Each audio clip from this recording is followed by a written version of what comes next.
আপনি কি জানেন এই পৃথিবীতে এমন কিছু মানুষ আছেন যারা নিয়ম ভাঙার জন্য জন্মাননি, বরং তারা নিয়মকেই নতুন করে লেখেন। আজ আমরা এমন কিছু অবিশ্বাস্য এবং সত্যিকারের কাহিনী জানব যা শোনার পর আপনারাও বলবেন,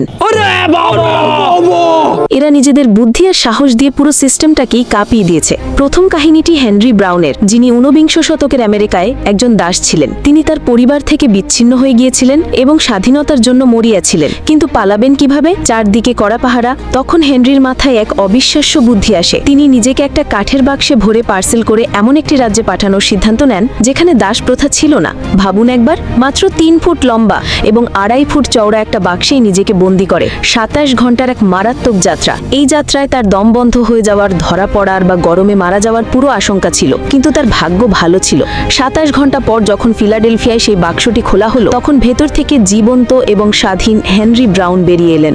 তিনি পরে হেনরি বক্স ব্রাউন নামেই পরিচিত হন। একেই বলে আসল out of the box thinking, নাকি inside the box thinking. Next, আপনারা কি কখনো শুনেছেন যে একটি দেশের সেনাবাহিনী কিছু পাখির কাছে যুদ্ধে হেরে গেছে? হ্যাঁ, ঠিকই শুনেছেন। 1932 সালে অস্ট্রেলিয়ায় এমনটাই ঘটেছিল। পশ্চিম অস্ট্রেলিয়ার কৃষকরা প্রায় 20,000 এমু পাখির অত্যাচারে অতিষ্ঠ হয়ে উঠেছিল। এই পাখিরা তাদের সমস্ত ফসল নষ্ট করে দিচ্ছিল। কৃষকদের সাহায্য করার জন্য অস্ট্রেলিয়ান সরকার 2 সৈন্যকে 2টি মেশিন গান সহ পাঠায়। ভাবুন, মেশিন গান নিয়ে যুদ্ধ করতে গেছে পাখিদের সাথে। কিন্তু এমুগুলো ছিল খুবই চালাক আর দ্রুতগতির। সৈন্যরা গুলি চালালে তারা ছোট ছোট দলে ভাগ হয়ে যেত আর এমন ভাবে দৌড়াতো যে তাদের নিশানা করাই অসম্ভব হয়ে পড়ে। কয়েক সপ্তাহ চেষ্টার পর সৈন্যরা মাত্র হাতে গোনা কিছু এমু মারতে সক্ষম হয়। অবশেষে সেনাবাহিনী লজ্জাজনকভাবে হার মেনে নেয়। ইতিহাসে এই ঘটনা গ্রেট এমু ওয়ার নামে পরিচিত। পাখিরাই পুরো সিস্টেমকে হারিয়ে দিল। নেক্সট, এবার এমন এক মেয়ের গল্প বলবো যার বেঁচে ফেরাটা কোনো সিনেমার গল্পের চেয়ে কম নয়। 1971 সালে মাত্র 17 বছর বয়সী জুলিয়ান কোপকে একটি বিমানে করে যাচ্ছিলেন। হঠাৎ বজ্রপাতের কারণেই বিমানটি 10,000 ফুট উপর থেকে আমাজন জঙ্গলে ভেঙে পড়ে। বিমানের 92 জন যাত্রীর মধ্যে জুলিয়ানই ছিলেন একমাত্র জীবিত ব্যক্তি। কিন্তু তার আসল লড়াই তো তখন শুরু হয়। ভাঙা কলার বোন এবং গভীর ক্ষত নিয়ে তিনি গভীর জঙ্গলে একা। খাবার নেই, জল নেই, চারপাশে বিষাক্ত সাপ আর পোকামাকড়। কিন্তু জুলিয়ান হার মানেননি। তার বাবা একজন জীববিজ্ঞানী হওয়ায় তিনি জঙ্গল সম্পর্কে কিছু প্রাথমিক জ্ঞান কাজে লাগান। তিনি একটি ছোট নদীর স্রোত অনুসরণ করে হাঁটতে শুরু করেন, কারণ তিনি জানতেন নদীর ধারে মানুষের বসতি পাওয়ার সম্ভাবনা বেশি। টানা 11 দিন হাঁটার পর অবশেষে তিনি কিছু কাঠুরেকে খুঁজে পান এবং অবিশ্বাস্যভাবে বেঁচে ফেরেন। এটা মানুষের ইচ্ছা শক্তি আর সাহসের এক চরম উদাহরণ।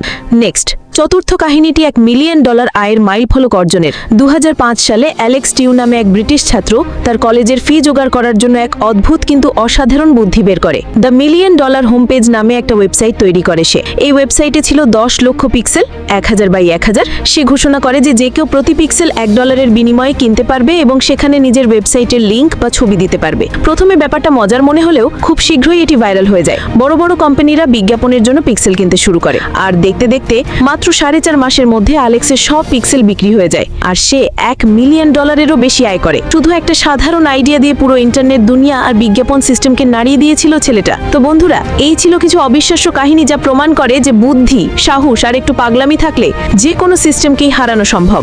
আপনার কাছে কোন গল্পটি সবচেয়ে আশ্চর্যজনক লেগেছে?